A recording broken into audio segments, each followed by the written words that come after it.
Hello students, आज हम करने वाले हैं क्लास 10th का chapter 9 some applications of trigonometry की एक्सरसाइज 9.1 का क्वेश्चन नंबर 11 और 12 करेंगे इस वीडियो में। इससे पहले वाले सारे क्वेश्चन हम सॉल्व कर चुके हैं, सारे चैप्टर भी हो चुके हैं। आपको प्लेलिस्ट मिल जाएगी अगर आप चेक करोगे तो, ठीक है। और इसकी प्लेलिस्ट मिलेगी आपको इसके डिस्क्रिप्शन बॉक्स में। देखो क्या दे रखा है क्वेश्चन नंबर 11 में, a TV tower stand vertically on a bank of canal.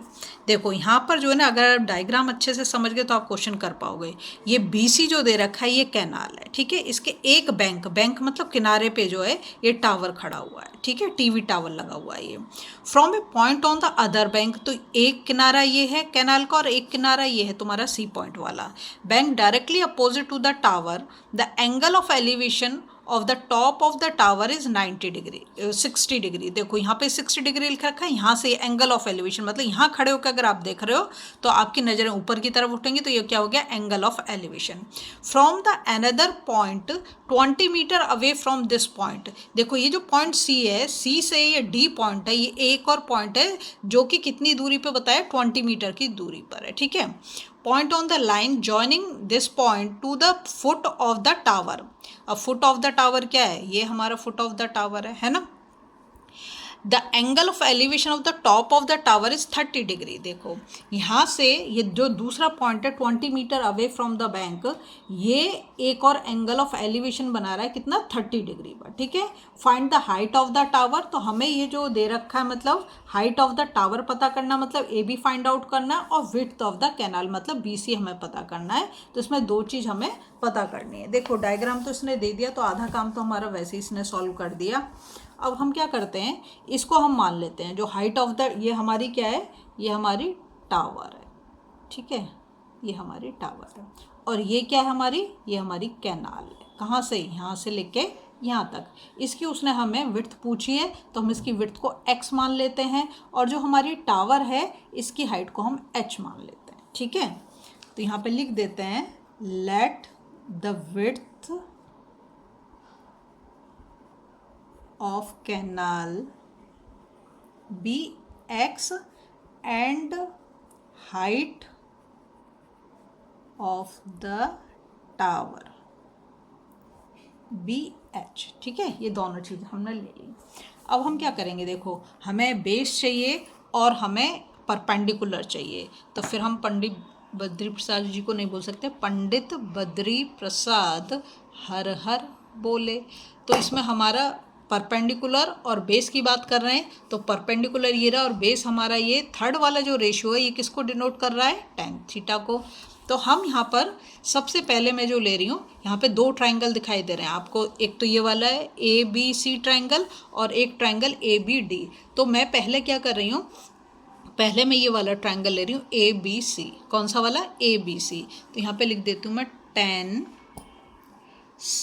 60 degree या tan theta is equal to, ऐसे कर देते हैं, परपेंडिकुलर अपॉन बेस, ठीक है।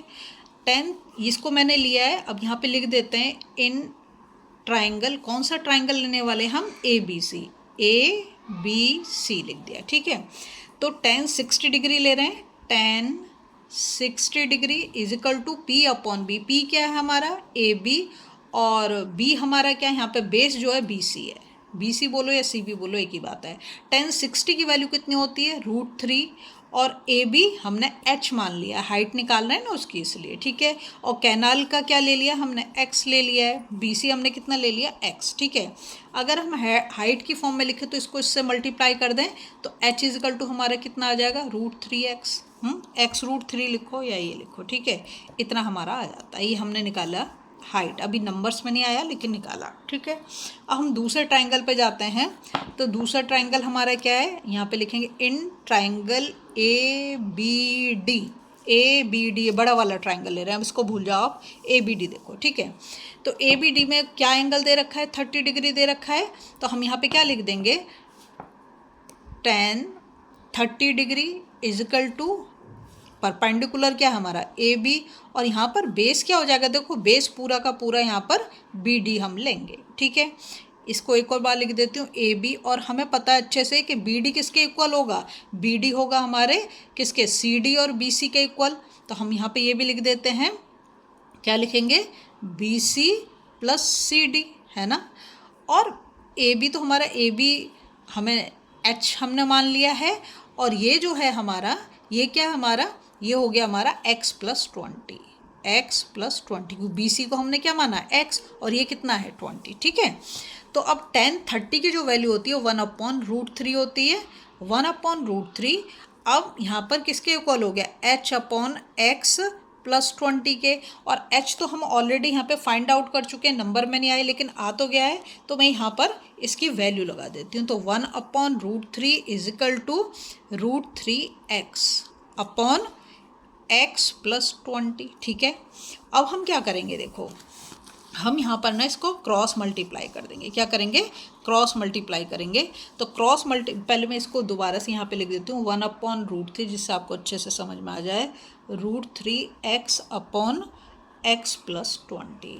जब हम इसको क्रॉस मल्टीप्लाई करेंगे तो √3 के साथ मल्टीप्लाई होगा, तो √3 into √3x is equal to x plus 20 को 1 के साथ मल्टीप्लाई करेंगे तो ये तो x प्लस 20 आएगा। जब √3 को √3 के साथ मल्टीप्लाई करेंगे तो कैसे हो जाएगा, √3 का स्क्वायर हो जाएगा, और स्क्वायर से क्या होता है, रूट कैंसिल आउट हो जाता है, x is equal to x plus 20 हो गया।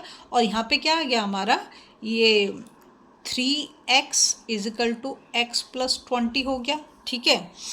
अब हम क्या कर सकते हैं, देखो यह तो हमारे पास 3x को मैं अगर इधर ले जाऊँ, ये प्लस में तो इधर जाके किसका हो जाएगा, माइनस का हो जाएगा, तो माइनस हो गया इज इक्वल टू 20। 3x से 1x को माइनस करें, 3 से 1 गया तो कितना 2, तो 2x इज इक्वल टू 20, और x इज इक्वल टू कितना हो गया 20/2। यहाँ ये मल्टीप्लाई में था, दूसरी साइड जाएगा तो डिवीजन में हो जाएगा, 2 10 जा 20, तो x की वैल्यू कितनी आ गई 10, ठीक है। ये तो हमने क्या निकाल लिया, ये हमने हाइट निकाल ली, मतलब x आ गया हमारा, ठीक है। हमने विड्थ निकाली है किसकी, कैनाल की, ठीक है। तो हम क्या लिख देंगे, width of the canal is 10 metre, ठीक है। अब एक काम हो गया, अब हमें क्या चाहिए, टावर की हाइट निकालनी है। तो टावर की हाइट हम कैसे निकाल सकते हैं, हमने ऑलरेडी यहाँ पर निकाल रखा है, h इज इक्वल टू √3। यहाँ पे देखो ये इक्वेशन 1 में हमने यहाँ पे h is equal to √3x है, इसमें हम सिर्फ क्या करेंगे, वैल्यू पुट कर देंगे, किसकी, x की, x अभी हमने निकाला, तो h इज इक्वल टू √3, और x की वैल्यू यहाँ पर कितनी निकाली है, 10 निकाली है, तो इंटू 10, तो क्या हो जाएगा, h इज इक्वल टू 10√3। इस 10 को हम पहले लिख देंगे, ठीक है, इस x को भी हमें पहले ही लिख लेना चाहिए, कोई बात नहीं, ठीक है। तो ये इतने मीटर हमारी टावर की हाइट आएगी, यहाँ लिख देंगे, so the height of the tower is 10√3 metre, ठीक है। अगर आप, अब हम जाएंगे क्वेश्चन नंबर 12 पर। क्वेश्चन नंबर 12 देख लो, पहले अच्छे से पढ़ लो, किसी किसी को मेरी हैंड राइटिंग से बहुत ज़्यादा दिक्कत होती है, इसलिए मैं बुक से ही क्वेश्चन पढ़ देती हूँ। यहाँ पे लिख रखा है, from the top of a 7 metre high building, ठीक है। क्या बोल रहा है, from the top of a 7 metre high building. इसके लिए हमें क्या करना पड़ेगा, फिगर बनानी पड़ेगी, तो मैं साथ की साथ बनाती जाती हूँ, जिससे आपको क्लियर होती चली जाएंगी चीज़ें, ठीक है। तो मैं सबसे पहले यहाँ पर ऐसी रफ फिगर बना रहे हैं, ये 7 मीटर समझो, 7 मीटर हाई मैंने बिल्डिंग ले ली, ठीक है। उसके बाद वो क्या कह रहा है, from the top of the 7 metre high building, top क्या है इसका, ये रहा, the angle of elevation of the top of the cable tower is 60 metre and the angle of diffraction of its foot is 45 degree, ठीक है। Determine the height of the tower. देखो ये तो हमारा क्लियर है कि 7 मीटर हाई बिल्डिंग है, ठीक है। इसकी जो है उसने हमसे कहा है कि इसके टॉप से एंगल ऑफ एलिवेशन कितना बोल रहा है, 60 डिग्री, है ना। तो हम यहाँ से एंगल ऑफ एलिवेशन तो हम ऊपर की तरफ ही देखेंगे, ठीक है। और इसकी हॉरिजॉन्टल लाइन क्या होगी, ऐसे होगी इसकी हॉरिजॉन्टल लाइन, ऐसे, ठीक है। दूसरा उसने क्या कहा है, top of the cable tower, तो केबल टावर का जो टॉप हो गया वो ये हो गया हमारा, ये हमारी केबल टावर है, क्या है, केबल टावर। और ये हमारा क्या है, ये हमारी बिल्डिंग है, ठीक है। अगर फिगर ठीक कर रहे हो तो ठीक हो जाएगा, ठीक। फिर दूसरा उसने कहा ये कितना है, एंगल ऑफ एलिवेशन जो दे रखा है 60 डिग्री दे रखा है ना। And the angle of depression of its foot. देखो फुट का मतलब क्या है, आप नीचे की तरफ फुट ये हो गया, फुट ये हो गया। आप नीचे की तरफ देखोगे तो नीचे की तरफ देखने पे क्या बनेगा, एंगल ऑफ डिप्रेशन बनेगा। डिप्रेशन में ही इंसान नीचे की तरफ देखता है वैसे, ठीक है। ये कितना दे दिया, 45 डिग्री, ठीक है। ये कितना दे दिया, 45 डिग्री दे रखा है। अब हम क्या करेंगे, इसको थोड़ा सा लेबल कर लेते हैं क्योंकि मैंने वैसे तो नहीं बनाया इसको। अब हम इन दोनों को ज्वाइन कर देते हैं। ज्वाइन क्यों करा वो भी मैं रीज़न बताऊंगी आपको। देखो यहाँ पर तो अगर हम जिसने एंगल ऑफ एलिवेशन बोला तो हमारी जो हॉरिजॉन्टल लाइन यही है, ठीक है। और ये एंगल ऑफ डिप्रेशन हो गया, ये लाइन इस लाइन के पैरेलल है। क्या बोला मैंने, ये वाली लाइन इस वाली लाइन के पैरेलल है, ये लाइन इस लाइन के पैरेलल है। तो यहाँ पर जो एंगल बनेगा वो भी 45 डिग्री बनेगा। क्यों बनेगा, क्या होगा, ये ऑल्टरनेट इंटीरियर एंगल। क्या हो गए, ऑल्टरनेट इंटीरियर एंगल हो गए, इसलिए ये दोनों एंगल कैसे इक्वल होंगे, और ये दोनों लाइन कैसे होंगी, ये भी इक्वल होंगी, equal and parallel, equal and parallel, ठीक है। अब हम इसको नाम दे देते हैं, हमारी फिगर का नाम क्या है। तो हम शुरुआत कर देते हैं यहाँ से, ये हमारा ए, ये हमारा बी, ठीक है, ये हमारा सी, ये हमारा डी और ये हमारा ई, ठीक है। देखो डायग्राम तो हमारा हो गया। अब समझो कि हमें ट्रायंगल क्या क्या लेने हैं, ठीक है। तो ट्रायंगल एक तो हम यहाँ पे ले लेंगे EDC, ठीक है, क्योंकि देखो ये 45 डिग्री है, ये क्या है, एंगल ऑफ डिप्रेशन है, तो ये भी कितना होगा, 45 डिग्री होगा। और ये वाली लाइन जो है इस वाली लाइन के पैरेलल होगी, मतलब ये जितनी है ये भी उतनी होगी, पैरेलल होंगी। अगर ये दोनों लाइन पैरेलल है तो ये दोनों एंगल इक्वल इसलिए होते हैं क्योंकि दोनों क्या बन गए, ऑल्टरनेट इंटीरियर एंगल बन गई हमारी। ट्रांसफर EC हमारी क्या हो गई, ट्रांसवर्सल हो गई। और EB और DC कैसे हो गई, दोनों के दोनों हमारी पैरेलल लाइंस हो गई, ठीक है, इसलिए दोनों एंगल इक्वल हो गए। तो अब हम ले लेते हैं इन ट्रायंगल, कौन सा ट्रायंगल ले रहे हैं, ट्रायंगल EDC, ये मैंने ले लिया, ठीक है। यहाँ पर हमारा जो है, अब देखो ये हमारा बेस है और ये हमारा परपेंडिकुलर है। ये ही क्यों लिया, ये इसलिए लिया कि यहाँ पे हमें बिल्डिंग की हाइट दे रखी है 7 मीटर की, ठीक है। तो यहाँ पर हम लिख देंगे tan theta is equal to perpendicular upon base होता है। और यहाँ पर हमारा परपेंडिकुलर कितना है, ये ED है ना, और बेस क्या हमारा DC बोलो या CD बोलो एक ही बात है। और ये हमारा कितना है, tan 45 डिग्री। tan 45 की जो वैल्यू होती है वो 1 होती है, ठीक है, यहाँ पे 1 लगा दिया। और ED हमारा कितना है, 7 दे रखा है उसने। और DC हम ऐसे लिख देंगे, DC को इधर ले जाएं तो DC निकल गया 7 मीटर हो गया कि नहीं हो गया। तो DC हमने निकाल लिया कितना, 7 मीटर, ठीक है। अब नेक्स्ट जो हम ट्रायंगल लेंगे, अब हम ट्रायंगल लेंगे ABE, ये वाला ट्रायंगल लेंगे। एंगल ऑफ एलिवेशन हमें फाइंड आउट करना है, ठीक है। तो हम लिख देंगे यहाँ पर इन ट्रायंगल ABE, ये वाला हमने ले लिया, ठीक है। ये कितना दे रखा है, tan 60 डिग्री इजिकल टू क्या होगा, यहाँ पे परपेंडिकुलर हमारा क्या हो जाएगा, AB हो जाएगा। और जो बेस है वो क्या होगा, BE, ठीक है। ये हो गया हमारा। tan 60 की वैल्यू कितनी होती है, √3।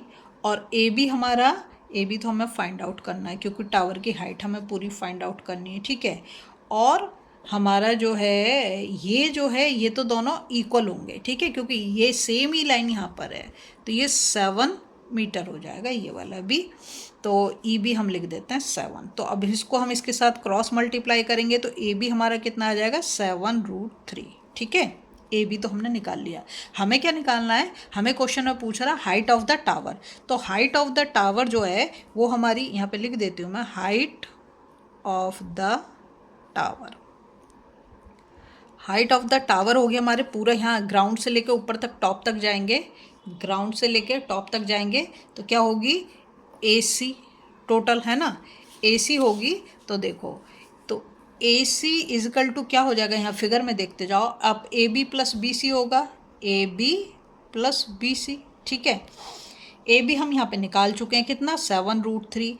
बी सी भी हमें पता है। देखो यहाँ पर देखो ये 7 है तो ये सामने वाला भी तो कितना होगा 7 ही होगा, कि तो पैरेलल लाइंस हैं और इक्वल भी हैं, हॉरिजॉन्टल लाइन इसी के उसकी बनाई गई है। तो ये भी हमारा कितना हो गया 7। अब इसमें से हम 7 को कॉमन कर सकते हैं, 7 को कॉमन कर लेंगे तो यहाँ पे √3 बचा और यहाँ पे +1 बचा, इतने मीटर। ये हमारे क्या आ गया, हैंस द लिख दोगे, hence the height of the tower लिख दो, hence the height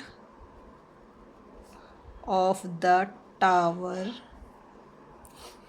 is 7√3 + 1 metre. ठीक है, अगर आपको वीडियो पसंद आ रही है प्लीज़ लाइक शेयर सब्सक्राइब कर दें, फॉलो जरूर करें।